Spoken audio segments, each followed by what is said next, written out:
मेरी इतला के मुताबिक जो है कि वो उनमें से जो लोग इंस्टिगेट करने वाले थे उनका पाकिस्तान मुस्लिम लीग नून से कहीं ना कहीं ताल्लुक है। और मैंने इसलिए अच्छा। डिमांड कर रहा था कि जुडिशियल इंक्वायरी होनी बनती है। आपने अगर कोई वोट पढ़ने भी थे तहरीके लब्बैक पाकिस्तान को पीटीआई के, या वो आपने आपने ताले लगा दिए, वो दरवाजे बंद कर दिया आपने, तो इसमें तो नजर आ रहा है कि इसके पीछे वो साजिशी अनासर काम कर रहे थे। लेकिन इन्हें इतना नहीं पता कि इसमें बदनाम पाकिस्तान हो रहा है। ये तो अपने क्या हो जाएगा, एक इलेक्शन ही आगे पीछे ले जाएंगे। लेकिन इसका जो आपने नुकसान पहुंचाया है पूरे पाकिस्तान को, मैं और आपके आपके आपके प्लेटफॉर्म से मैं डिमांड कर रहा हूं कि इसकी जुडिशियल इंक्वायरी होनी है, होनी चाहिए। तमाम देखने वालों को जमील फारूकी का अस्सलाम वालेकुम। आप मेरा ऑफिशियल यूट्यूब चैनल देख रहे हैं और इस वक्त हमारे साथ मुल्क के मायनाज कानूनदान जनाब एडवोकेट अजहर सिद्दीक साहब मौजूद हैं। अजहर सिद्दीक साहब, अस्सलाम वालेकुम वरहमतुल्लाहि वबरकातुहू। वालेकुम अस्सलाम जमील भाई, बहुत शुक्रिया आपका। प्रोग्राम तो आपके देख के फिर नुक्ता नजर कई दफा मैं सच बता रहा हूँ, आज आपको मैं बता दूं, आप कई दफा हुआ कि यार मैं तुम्हें खुद कहूँ कि व्हाई नॉट एट, ये तो चलता रहता है, जरा यूट्यूब पे भी आना चाहिए आपका चैनल पे, और आप मेहनत करते हैं यार। तो मैं जी तो जी। कहूंगा कि जनाब खुशकिस्मती हमारी, हम आपके साथ मौजूद है भाई। यानी आपकी मोहब्बत है, गाहे बगाए ये मोहब्बतों का सिलसिला अब जारी रहेगा। मैं यूट्यूब पे नया हूं लेकिन बड़ी जल्दी बहुत अच्छा वहां पर मुझे जो है ना रिस्पांस मिल गया है। अजहर सिद्दीक भाई, सबसे पहले अफसोसनाक वाकया सानिया सियालकोट, इसको हम जितना कंडेम करें उतना कम है। लेकिन इस वाक्य की जिम्मेदारी किसी एक मुश्तैल जत्थे के ऊपर तो डाली जा सकती है। क्या हम किसी एक जमात को इसका रिस्पॉन्सिबल ठहरा सकते हैं बगैर तहकीकात या तफ्तीश के? बतौर कानूनदान आपसे इसके ऊपर राय चाहिए। बहुत शुक्रिया जमील भाई, आपने दुखती रख के मेरे को छेड़ दिया है। मैं वाकया चलने से पहले एक छोटा सा वाकया बताना चाहता हूँ। 2009 में लॉयर्स मूवमेंट थी, तो जी जी। मैं ढाका में all Asia fifth public interest law conference में गया। तो सेशन शुरू था, पहले दिन ही मैंने पाकिस्तान की इधर की ये निजाम खराब है, मैंने पूरे पाकिस्तान को उधेड़ के रख दिया। किसी मुल्क ने, वो श्रीलंका, नेपाल, भूटान, आसपास के सारे लोगों से आए थे, तो सबने अपने मुल्क की बड़ी तारीफ और पता नहीं क्या क्या कुछ किए। तो मैंने कहा यार ये मैं सारी सही बोला कि नहीं बोला। तो श्रीलंका को बंदा था, एक विजय नाम था उसका, जो कि याद नहीं है, बहुत पुराना वाकया है। तो मुझे वो कहने लगा आपके मुमालिक में 100 बुराइयां होंगी। जब जब किसी जगह आप रिप्रेजेंट कर रहे होते हैं ना, तो वहां आपको मुल्क की अच्छाइयां बतानी है, बुराइयां नहीं बतानी है। यहाँ आपको आपको लफ्ज सिखाया मुझे उसने, यार मैं क्रेडिट देता हूँ उसको, स्टेट्समैन का लफ्ज मुझे सिखाया। यहाँ इस सारे वाक्य में जो मैं देख रहा हूँ ना, यहाँ यहाँ आपको पता है सबसे ज्यादा जो शोर पहले डाला गया वो डाला उन्होंने लिबरल माफिया ने। आपने नाम आप ही ने दिया है तो हमें भी साथ साथ याद हो गया लिबरल माफिया। यानी उनको पता नहीं किस बात की मुसीबत लग गई। और मुझे जो इनके लिबरल माफिया की पूरी तारीख पता है। यानी ये किन लोगों से खुश थे? जस्टिस वकार सेठ से खुश थे, जो पिशावर हाईकोर्ट के चीफ जस्टिस थे। वो जितने जो तालिबान वगैरह हैं, जो दहशतगर्द है, जो सही मानों में दहशतगर्द है, उनको छोड़ने के हवाले से कि उनको पकड़ा क्यों है, उनके केस क्यों चला रहे हैं, वो मोहसन दावड़ की शक्ल में ले लें या बाकी लोग जितने भी हैं उन सबको शक्ल में ले लें। तो मुझे तो वही समझ आ गया कि भाई ये पूरी प्लानिंग हो रही है। डेफिनेटली इमरान खान भी अलहरफ तनकीद था कि उन्होंने तहरीके लब्बैक पाकिस्तान का बयान उठाया था। भाई बयान किस बात पे रखेंगे आप? भैया आपने कोई केस अभी तक साबित किया? सिर्फ एक चंद मुकदमा दर्ज करने से उसके मंतकी अंजाम से पहले तो नहीं रख सकते थे आप? फिर यहाँ पूरी कोशिश उनकी रही कि उनको सियासी जमात, ये तीसरी जमात के तौर पर बनकर उभरी है वो। अपना आपको पता है बरेलवी फिरता नजर पाकिस्तान में नुक्ता नजर बहुत लोग मौजूद हैं, उनकी एक आवाज है। मौलाना अब्दुल न्याजी, शाह नूरानी, एक वक्त था कि लोग उनकी पहचानी जाती थी, अब तो रह कोई नहीं गया यहाँ पर। और उसका जो साहबजादा है वो जाके बैठ गया उसके साथ, मौलाना फजल रहमान के साथ।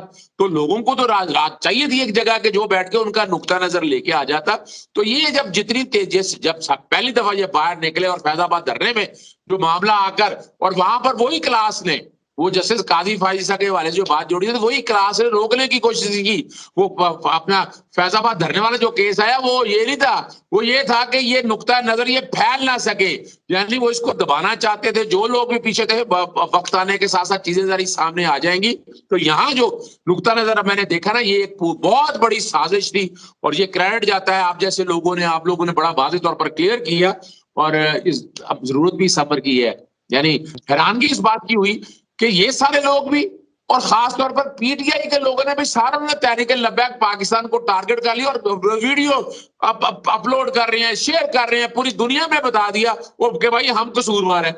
भाई ये इशू अच्छा, नहीं है। अजहर भाई यहाँ मैं एक चीज ऐड करूंगा। जब भी किसी मजहबी सियासी जमात या सियासी जमात की जानिब से कंडेमनेशन आ जाए और कंडेम कर दिया जाए कि हम इस वाक़े की अपनी सियासी जमात की सतह के ऊपर मजम्मत करते हैं, तो फिर क्या किसी सोशल मीडिया एंटिटी पे बैठे हुए ब्रिगेड को ये राइट हासिल है कि उसके ऊपर ये इल्जाम लगाए कि ये तो वाजिबुल कत्ल हैं और आप तो दहशतगर्दों को सपोर्ट करते हैं, आप भी इस कत्ल में बराबर के शरीक हैं? इस तरह के जुमले जब आना शुरू हो जाए, ये कितना अफसोसनाक है।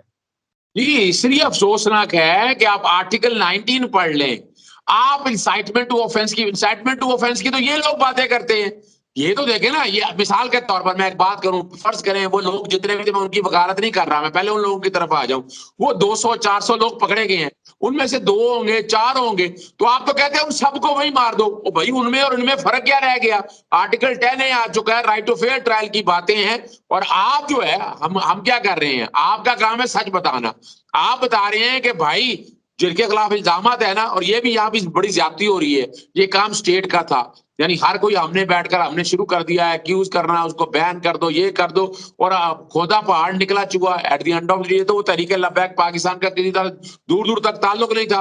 और ये भी आपको पता है कि नारा जो था, या हुसैन, हजरत इमाम हुसैन अलैहिस्सलाम के हवाले से बात अगर चली थी तो उसको किसी तरह पलटी लगाने की कोशिश की, तो वो तो नजर आ रहा है। और ये काबिल बर्दाश्त नहीं है। ये आर्टिकल जो बातें करते हैं ना कि जनाब सांस अपना लेना दुश्वारी हो गई है, तो आप लोगों ने तो खुद बंद कर दिया ना भाई। आप तो कह रहे हैं कि जो बंदा एक बात कर रहा है कि इल्जाम लगाने से पहले उसको तहकीक कर लें, उसको मंतकी अंजाम तक पहुंचाने दें। आप लोग वाजिबुल कत्ल की बातें बैन कर दें, सब पता नहीं क्या क्या कुछ कर दें। अगर इतना मजबूत केस होता अपना वफाकी हुकूमत का, तो आर्टिकल 17 बड़ा क्लियर है। इलेक्शन एक्ट का सेक्शन 212 214 उठाकर देख लें। किसी सियासी जमात, ये तहरीक लब्बैक पाकिस्तान सियासी जमात के तौर पर रजिस्टर है और तीसरा बड़ा वोट बैंक है इसका।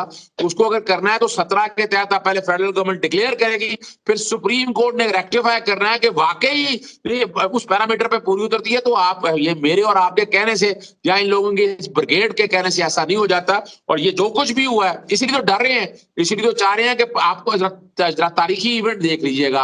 आपको याद होगा कि जब Pakistan media regulatory authority act बनाने की बात हुई, आप और मैं तो नहीं बाहर निकले थे, आपको याद है ना? कौन निकले थे? यही वो क्लास निकले थे, यही वो ब्रिगेड जब तलत हुसैन की शक्ल में ले ले, हामिद मीर की शक्ल में ले ले, आसमा शराजी की शक्ल में ले ले, और अपना बुशरा गौर की शक्ल में ले ले, फरुतुल्लाह बाबर की शक्ल में ले ले।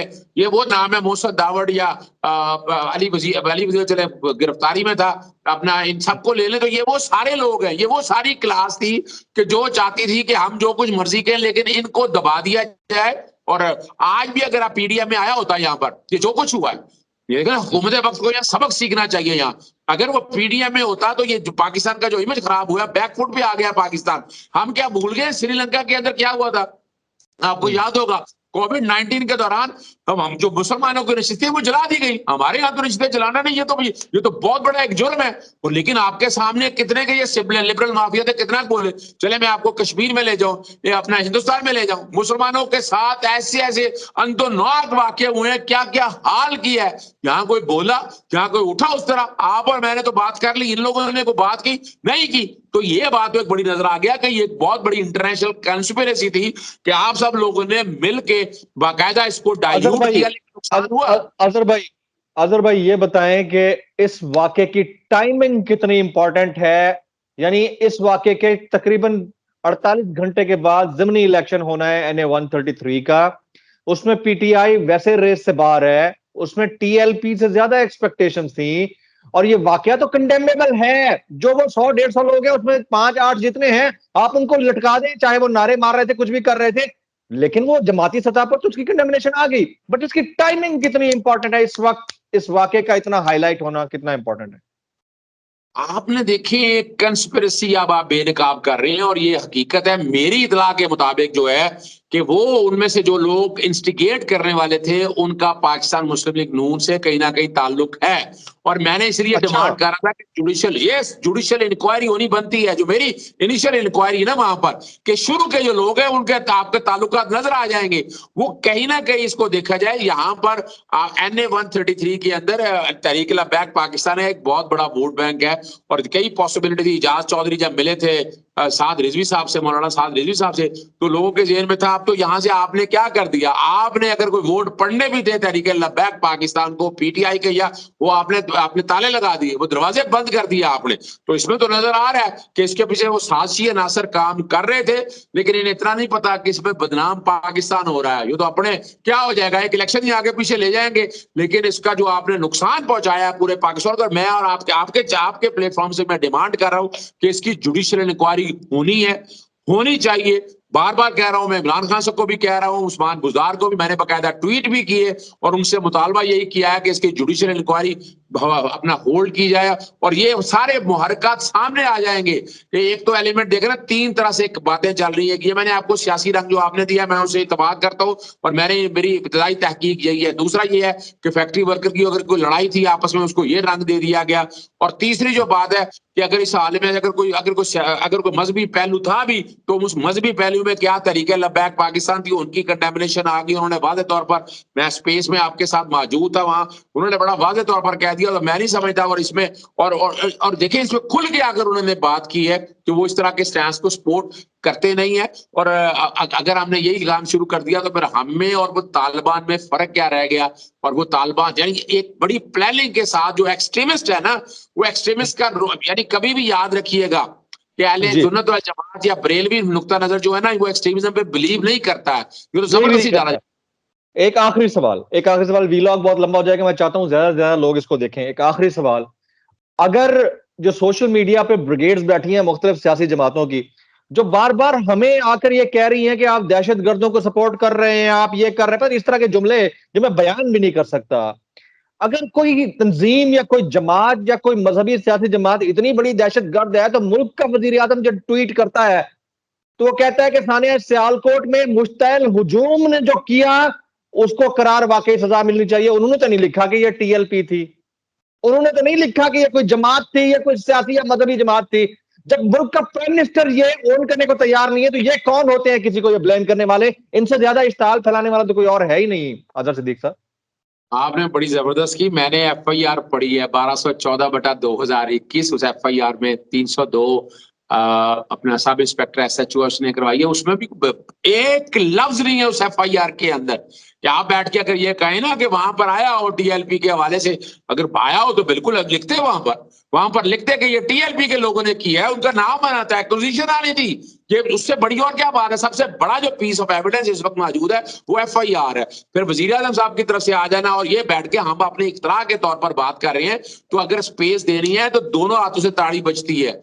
यानी जब आपका यानी आज हम बैठे, हमें तो पता है, हमने तो बातें सारी सुन ली। आप लोगों ने क्या ये पश्तून तहफ़्फ़ुज़ मूवमेंट से सुना नहीं है अपना क्या बलूचिस्तान में जाके कर रहा था और क्या क्या बातें की थी? यही वो ब्रिगेड है। इन्होंने कोई एक ट्वीट दिखा दे उसके बारे में, कोई एक बात की हो, तो नजर आ रहा है कि यहाँ सारा कुछ क्या हो रहा है। और आपको देखिए कानूनी तौर पर बात है ना, बैन अगर था एज ए बैंड ऑर्गेनाइजेशन के तौर पर, वो बैन उतर चुका है। एंटी टेररिज्म वापस ले लिया आपने TLP को बतौर सियासी जमात आप कर सकते थे, फेडरल गवर्नमेंट कर सकती, या कोई सियासी जमात चली जाती, वो उठ के जाती, वो गवर्नमेंट को कहती कि भाई इसको बंद करो, इसको खत्म करें, इसको डिस्क्वालीफाई करें। इलेक्शन कमीशन में अगर कहीं जाना था तो अभी तक तो वो सियासी जमात के तौर पर रजिस्टर्ड है। उसके अपना जितने भी मेंबर पार्लियामेंटेरियन सूबाई असेंबलियों में जहां गई हैं वो पर मौजूद है और इलेक्शन लड़ रही है, ना कागजात नामजदगी उनके मंजूर है, या तो रिजेक्ट हो जाते, फिर तो उनका स्टांस समझ में आती है बात। आप इस बात को क्या करो। देखिए दूसरा बात बड़ी सीधी सी है, आईने पाकिस्तान की अगर अमल दरामद करना है तो आर्टिकल 10 है, राइट टू फेयर ट्रायल की बात है, और वहां बड़ा वाज़ेह तौर पर है अगर कोई सजा है, अगर नाम आएगा, इन्वेस्टिगेशन कंप्लीट होगी, जब सदा हो जाएगी तो समझ आ जाएगा आपको कि कौन क्या है। लेकिन ये जो नुक्ता नजर है ना, ये पूरी एक कंस्पिरेसी है, that is a conspiracy against Pakistan. यानी ये कल इसको किसी ना किसी तरह से क्या जोड़ रहे हैं, यानी वो लोग, इसका फायदा किसको है जो फेडअप से पाकिस्तान को निकलने लेना चाह, और फेडअप से कौन निकलने देना चाह रहा, उसमें कोई डाउट है?